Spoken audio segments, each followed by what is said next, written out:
Filler up. Have you ever had the opportunity to use that phrase? I have. In my youth, they used to have gas station attendants that you would drive into the gas station, you'd roll down your window, or you'd push the button nowadays, and you would ask the attendant to fill up your gas tank. And they would say, well, what kind of gas would you like, ma'am? And then they'd ask a couple of other questions. But they would literally check the air pressure in your tires, check your oil, wash your windshield, sometimes the front and the back, fill your gas tank, all for free. I know.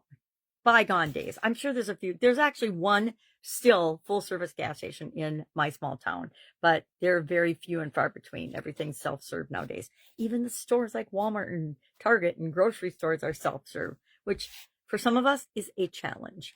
All right. Well, today we are talking about a bunch of things in our supersize challenges, but filler up was one of them, and the use of filler words. And I challenged everybody to listen to about 30 seconds of me talking and then share in the comments below the filler word or words, because I know I use more than one, that I use most often, to give me feedback so I can pick the most commonly used one and get it the heck out of my speaking communication. So today we are also covering step 2 of the SOAP framework, which is the O, and it stands for brainstorming options, or coming up with different possible options in order to fill the gap between where we are and where we want to be. In my instance, I want to be a better listener. That's the communication skill area that I decided in challenge area I want to work on. And then I shared the 10-3-1 tool, which is just a brainstorming tool I made up in about 2020 to remind us that there's infinite possible ways to do anything, but mostly our brain doesn't want to consider all those, and our subconscious certainly doesn't want to consider all of those. So we have to push ourselves to come up with more than just 2 or 3 options to choose from. Otherwise, we box ourselves in and we find ourselves getting the same results over and over and over again because we're not looking at and even seeing all the possible opportunities that are out there. So I use the 10-3-1 tool, where we brainstorm at least 10 possible ways of filling the gap between where we are and where we want to be. And I just rate myself as a listener where I am right now and then where I want to be. And it's a pretty big gap. It's narrowing as I practice and improve the skill over time. But I've always got room for improvement there. So talking about that, I'm also participating in a challenge called the 100. It's a Skool platform challenge by a group called Synthesizer Scaling. And I'm excited to be a part of it. Every once in a while, I notice that I need to be reined in, imagine that, and reminded that there are solved problems that I try to create new solutions for that is just a waste of my time and energy. And as I get older, I want to simplify everything that I do in my life. And one of the ways I want to do that is by centralizing myself on the Skool platform. Well, in order to grow my Skool platform, I need to do it the right way. I've spent 6 months, like I do with every new thing that I investigate, studying and learning and searching and trying to find the bits and pieces that create the results that I want. And what I found is I get dragged in too many different directions. And instead of being focused and taking action and doing the things I know I need to do, which is really interesting because this is exactly what I coach people on, I always find it fascinating. I remember the first time I realized that I was coaching people on the exact same thing that I needed to do for myself and for my own business.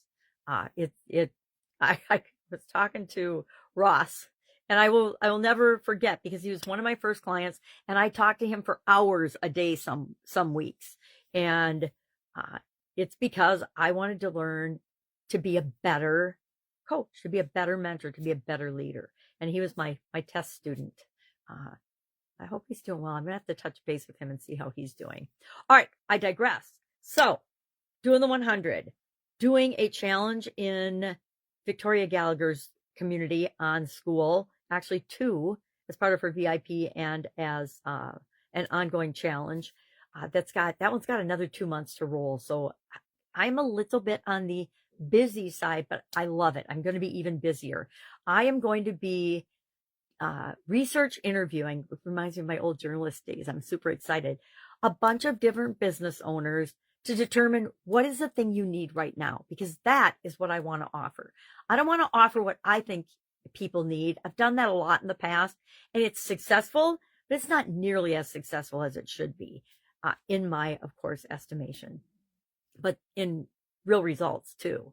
And so I am going to be reaching out to some people and saying, hey, do you want to just spend a few minutes with me? Let me ask you some questions. No pressure, no nothing. Just want information on what's working in your business, what's not. What if there was one thing you would want to knock out of the park and fix right now? What is that one thing for you and your business? Do you even know what that one thing is?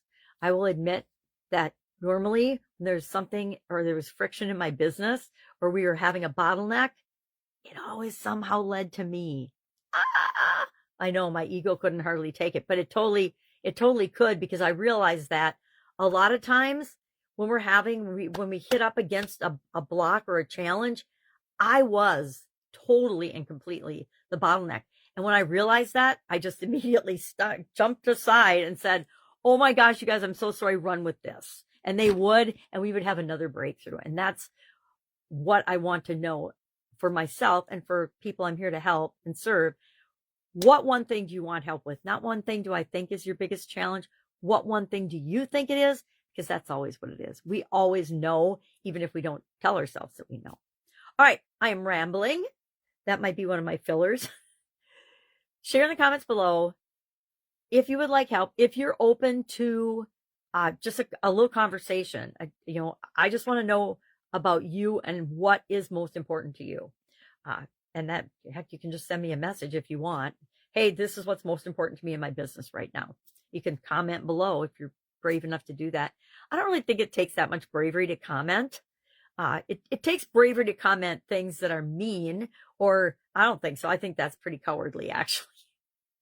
All right, we better get off here because I'm going to digress quickly. If I can help you in any way, ask. Otherwise, have an absolutely incredible day. And I will, of course, be with you tomorrow. Bye.